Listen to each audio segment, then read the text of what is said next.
Something terrible happened to Jean Harlow when she was 26 years old. The woman who would become Jean Harlow started life as Harleen Harlow Carpenter on March 3, 1911. Nowhere near Hollywood's, Jean Harlow's life was, from its earliest days, heavily influenced, if not outright controlled, by her mother, Jean Poe Carpenter, known as Mother Jean. And she was a woman of fierce determination and frustrated ambition, projecting all her unfulfilled dreams of fame onto her only child. Harleen's father, Montclair Carpenter, was a quiet, unassuming dentist. The marriage was reportedly not a happy one, strained by Mother Jean's social aspirations, and perhaps her strong, dominant. Even as a young girl, Harleen was sweet, shy, and reportedly rather plain, a far cry from the bombshell she would become. But Mother Jean saw potential, or perhaps simply a vehicle for her own desires. When Harleen was just 11, Mother Jean divorced her father, and armed with a settlement, she moved with Harleen to Hollywood, determined to break into the movie business herself. That attempt failed, but the taste of the movie capital had been acquired. They returned to Kansas City briefly, but Mother Jean soon married Marino Bello, an Italian immigrant who would become Harleen's stepfather. It was a marriage that raised eyebrows among some, but Bello quickly integrated himself. The family moved back to California, settling in Los Angeles. Harleen was enrolled in a private school, but her focus wasn't on academics. It was increasingly on the world of entertainment that her mother so craved. Despite her inherent shyness, Harleen possessed a natural charisma that began to emerge. She was bright, had a quiet wit, and a striking beauty. Harleen's entry into the film world was almost accidental, driven entirely by her mother's relentless ambition. In 1928, when Harleen was 16, she accompanied a friend to Central Casting in Los Angeles. Her friend needed a companion for moral support. While waiting, a casting director noticed Harleen, not her friend. Despite her shyness and insistence that she wasn't interested in acting, Mother Jean was ecstatic. Seeing a potential doorway, she reportedly pushed Harleen to take the opportunity. Harleen, perhaps unable to resist her mother, young Harleen and her mother Jean packed up for Los Angeles after her parents' divorce in 1921. They dreamed of making it big in the film industry. Her mother Jean wanted to be an actress, but studios told the 32-year-old she was too old to start a film career. Life took an unexpected turn in 1928. Harleen, who had eloped with wealthy Charles McGrew at just 16 years old, drove her friend Rosalie Roy to Fox Studios for an audition. Fox executives spotted Harleen in the waiting room and asked her to audition. Stories say Rosalie later bet that Harleen did not have the nerve to go in for an audition. She started taking small, uncredited bit parts in silent films and early talkies. She needed a professional name. Mother Jean insisted she use her own maiden name, Jean Harlow. It sounded glamorous, exotic. Young Harleen Carpenter disappeared, and Jean Harlow was born. Harlow's first role came in honor-bound 1928 as an uncredited extra. She earned $7 per day, about $128 in 2024 dollars, and got a box lunch. This small start led to minor parts in films like Moran of the Marines 1928 and Charlie Chase's lost film Chasing Husbands 1928. Her big break came in December 1928 with a 5-year contract at Hal Roach Studios for $100 per week. Her early roles were forgettable walk-ons or minor supporting parts in B-movies. She earned meager wages, and progress was slow. She wasn't trained as an actress, and her naturally high-pitched voice, while unique, was initially considered a disadvantage in the new world of sound films. Critics weren't impressed. She was seen as just another pretty face, lacking depth or significant talent. The transition from silent films, where she could rely solely on her striking looks, to talkies, which demanded vocal presence and acting skill. She married young, at 16, to a young man named Charles McGrew, seemingly as an attempt to escape her mother's suffocating influence. It didn't work. The marriage was short-lived, and she was back under Mother Jean's wing, living near Hollywood and still pursuing acting. Driven primarily by her mother's persistence, the struggling actress with the unusual name got her monumental breakthrough, a twist of fate and the keen eye of an eccentric billionaire producer, Howard Hughes. Hughes was making Hell's Angels, a sprawling, epic aviation drama. The original leading lady was deemed unsuitable for the new sound version. Hughes needed someone new, someone with a certain indefinable quality. He saw a screen test of Jean Harlow. He was captivated not by her acting prowess, which was still raw, but by her striking beauty, her effortless sensuality, and that Hughes famously declared, "She hasn't had any experience. I don't care. Put her in!" And just like that, Jean Harlow, the girl who stumbled into Hollywood, was cast as the lead in a major production. The film was delayed, over budget, and a notoriously difficult shoot, but when it finally premiered in 1930, it was a sensation. Jean Harlow, the platinum blonde, was an overnight star. Her performance wasn't lauded by critics, but her presence was undeniable. She radiated a raw, untamed sex appeal. The movie made Harlow an international star. Her platinum blonde hair became legendary after a clever press agent nicknamed her the Platinum Blonde. American women rushed to copy her look, and peroxide sales exploded nationwide. Hughes capitalized on the platinum blonde image, promoting her heavily, sometimes controversially. But despite the sudden fame, Hughes wasn't a traditional studio boss, and Harlow's career floundered somewhat after Hell's Angels. She appeared in a few more films, some of which were poorly received, and her acting skills were still questioned. Hollywood executives weren't sure how to handle. Her career truly solidified when she signed with Metro-Goldwyn-Mayer, MGM, the most prestigious and powerful studio in Hollywood. In 1932, under the guidance of producer Paul Byrne and eventually the studio's relentless publicity machine led by Louis B. Mayer, Jean Harlow was molded into a polished, yet still daring, version of the Platinum Blonde. She was paired with the studio's biggest male stars, most notably Clark Gable. Their chemistry was electric, sparking in hits like Red Dust 1932, China Seas 1935, and Saratoga 19. Jean Harlow at MGM wasn't just a sex symbol. She evolved into a formidable comedic actress, known for her rapid-fire delivery and witty retorts. She played strong, often cynical, yet vulnerable women who could go toe-to-toe with their male counterparts. She became the biggest female star of the decade, a symbol of 1930s glamour and resilience. Her stardom was immense, her face instantly recognizable, her name synonymous with Hollywood royalty. She was living the life her mother had always dreamed of, a life of luxury, fame, and constant adoration. At just 26, she had achieved a level of global recognition and success that most actors could only dream of over an entire lifetime. But the pressures of that life, combined with hidden personal issues and a tragic family dynamic, were slow. Behind the glittering facade of movie premieres, fan mail, and champagne parties, Jean Harlow's personal life was often tumultuous and marked by heartbreak and tragedy, foreshadowing the ultimate sorrow that awaited her. Her first marriage to Charles McGrew ended quickly, largely due to her rising fame and his inability to cope with it.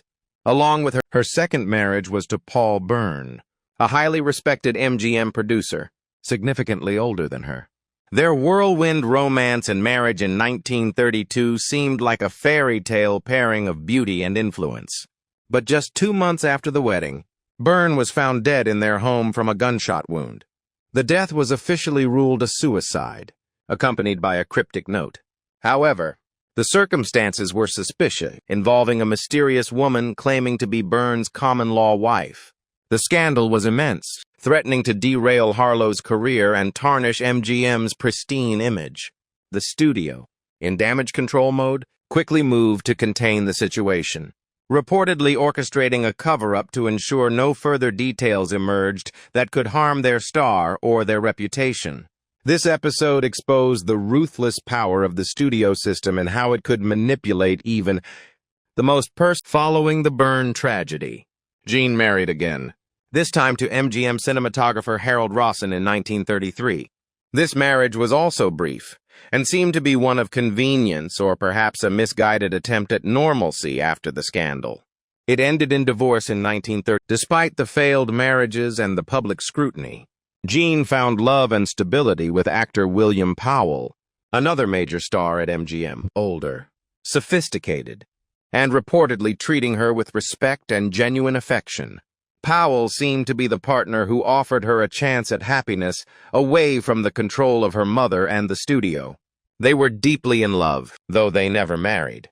Their relationship was a bright spot. However, even amidst personal happiness and immense professional success, there were whispers, signs that weren't widely acknowledged or understood at the time.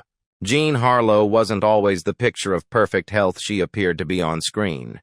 There were reports of fatigue, recurring illnesses, moments of unexplained weakness. These were often dismissed or attributed to the grueling schedule of a movie star. But they were, in fact, the first subtle symptoms of a far more serious underlying condition.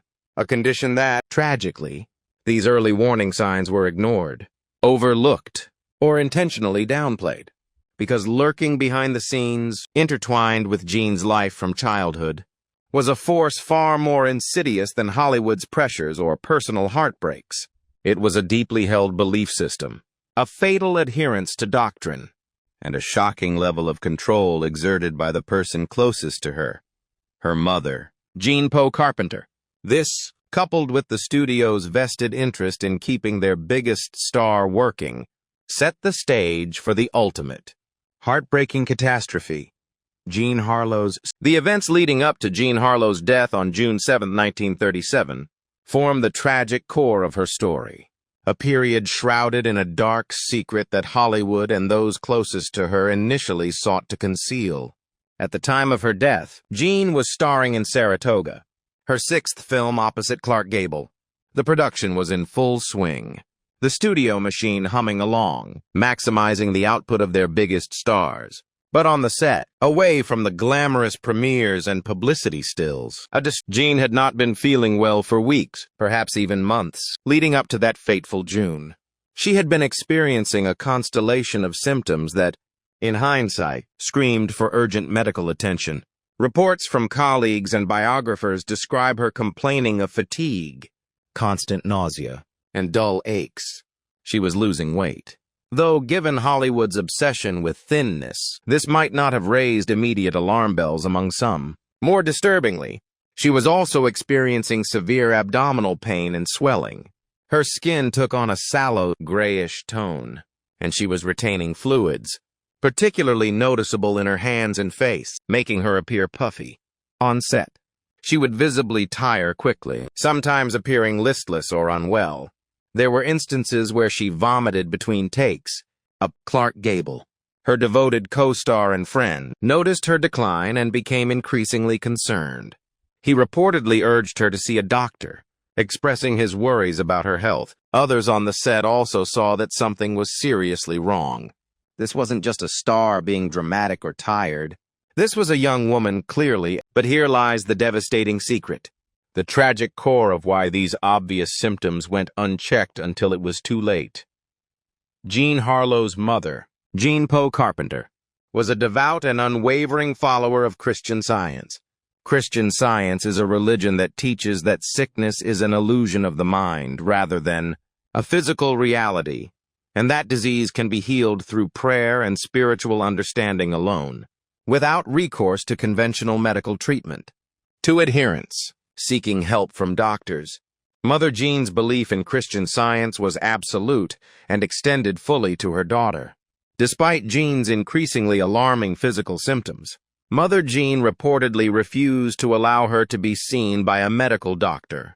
She dismissed the signs of illness, insisting that Jean was merely suffering from fatigue, a cold, or that the symptoms were not physical ailments but rather errors of mortal mind that could be correct. Instead of taking her daughter to a hospital or consulting with a physician, Mother Jean reportedly brought Christian Science practitioners to Jean's home to pray with her. She administered no medicine, sought no medical diagnosis, and seemingly blocked any attempts by others, including potentially her husband Marino Bello or concerned friends like William Powell, to get Jean the medical help she so desperately needed. This adherence to her religious beliefs, while perhaps born of genuine, albeit misguided, faith, had a catastrophic consequence. Meanwhile, the studio machine at MGM, headed by the formidable Louis B. Mayer, played its own role in this unfolding tragedy. Saratoga was a major production, a guaranteed hit starring two of their biggest assets. Halting production was incredibly costly. While it's unlikely MGM executives fully understood the severity of Jean's condition initially, they were aware she was unwell. Accounts suggest they put pressure on Jean and her mother to keep filming. The show-must-go-on mentality prevailed.